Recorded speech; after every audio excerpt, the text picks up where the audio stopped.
आज सबसे बड़ा सवाल यह है कि क्या होगा अगर रक्षक ही भक्षक बन जाए। हम सभी बचपन से एक ही बात सुनते और मानते आए हैं कि पुलिस हमारी सुरक्षा के लिए होती है, लेकिन जब वही सुरक्षाकर्मी, वही पुलिसकर्मी अन्याय करने लगे तो क्या होगा? कभी सोचा है तब सच के साथ खड़ा होना कितना कठिन होगा? तो चलिए आज एक ऐसी सच्ची घटना के बारे में जानते हैं जो सिर्फ एक केस नहीं बल्कि साहस, संघर्ष और न्याय की एक मजबूत मिसाल है। जी हाँ, यह कहानी है कांस्टेबल रेवती की, एक ऐसी महिला जिसने न सिर्फ सच देखा बल्कि उसे कहने की हिम्मत भी दिखाई। उससे पहले मैं प्राची और आप देख रहे हैं लाइव एक्सपोज।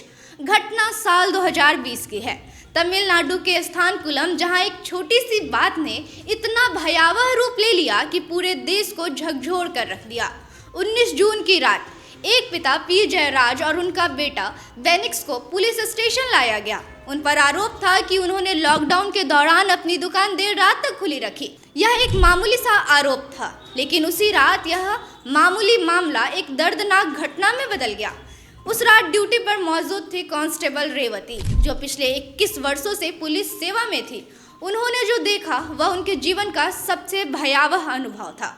घटना की शुरुआत तब हुई जब बेनिक्स ने अपने पिता को बचाने की कोशिश की। इसी दौरान एक पुलिसकर्मी की कमीज का बटन टूट गया और यही छोटी सी बात गुस्से और क्रूरता का कारण बन गई। इसके बाद पुलिसकर्मियों ने पिता पुत्र को बेरहमी से पीटना शुरू कर दिया। रेवती ने उन्हें रोकने की कोशिश की, लेकिन उनकी बात को अनदेखा कर दिया गया। उन्होंने बाद में बताया कि उन्होंने अपने पूरे करियर में ऐसी बर्बरता कभी नहीं देखी थी। चीखें इतनी दर्दनाक थी कि एक समय ऐसा आया जब वह खुद को संभाल नहीं पाई और कमरे से बाहर निकल गई। लेकिन क्रूरता यही नहीं रुकी। बेनिक्स इतनी बुरी तरह घायल हो चुके थे कि वह ठीक से चल भी नहीं पा रहे थे। फिर भी एक सब इंस्पेक्टर ने उन्हें मजबूर किया कि वह अपनी ही बनियान से खून से सने फर्श को साफ करें। यह सिर्फ हिंसा नहीं थी बल्कि इंसानियत का पूरी तरह टूट जाना था। कुछ समय बाद दोनों पिता और बेटे की मौत हो गई। यह घटना सिर्फ एक परिवार के लिए नहीं बल्कि पूरे समाज के लिए एक बड़ा सवाल बन गई।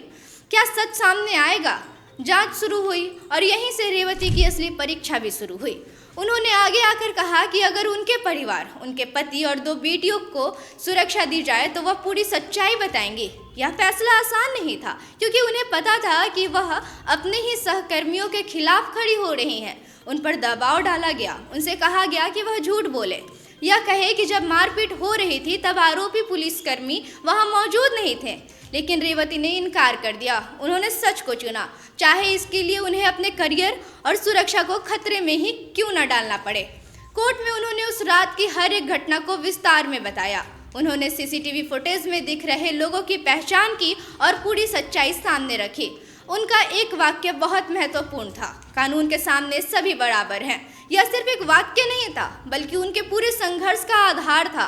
उन्होंने यह भी कहा कि अगर यह सच नहीं बताती तो एक दिन सच सामने आ ही जाता। लंबी कानूनी प्रक्रिया, मानसिक दबाव और सामाजिक चुनौतियों के बाद आखिरकार वह दिन आया जब न्याय ने अपना काम किया। अदालत ने सभी दोषी पुलिसकर्मियों को सजा सुनाई। 9 पुलिस वालों को फांसी की सजा और भारी जुर्माना लगाया गया। यह फैसला सिर्फ एक केस का अंत नहीं था बल्कि यह एक मजबूत संदेश था कि कानून से ऊपर कोई नहीं है, चाहे वह वर्दी में ही क्यों ना हो। रेवती की कहानी सिर्फ एक गवाही की कहानी नहीं है बल्कि यह उस साहस की कहानी है जो हमें सही और गलत के बीच खड़े होने की ताकत देता है।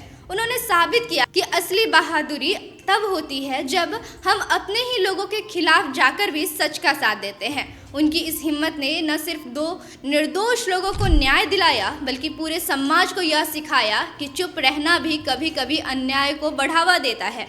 रेवती की कहानी हमें यह सिखाती है कि परिस्थितियाँ चाहे कितनी भी कठिन क्यों ना हो, अगर हमारे अंदर सच के लिए खड़े होने की हिम्मत है तो हम दुनिया की सबसे बड़ी ताकतों को भी चुनौती दे सकते हैं। न्याय भले देर से मिले, लेकिन जब मिलता है तो वह हर दर्द और हर संघर्ष को मायने दे देता है। रेवती सिर्फ एक नाम नहीं है बल्कि एक प्रेरणा है, यह याद दिलाने के लिए कि सच और साहस की ताकत सबसे बड़ी होती है। ऐसी ही खबरों के लिए बने रहिए हमारे साथ, देखते रहिए लाइव एक्सपोज। धन्यवाद।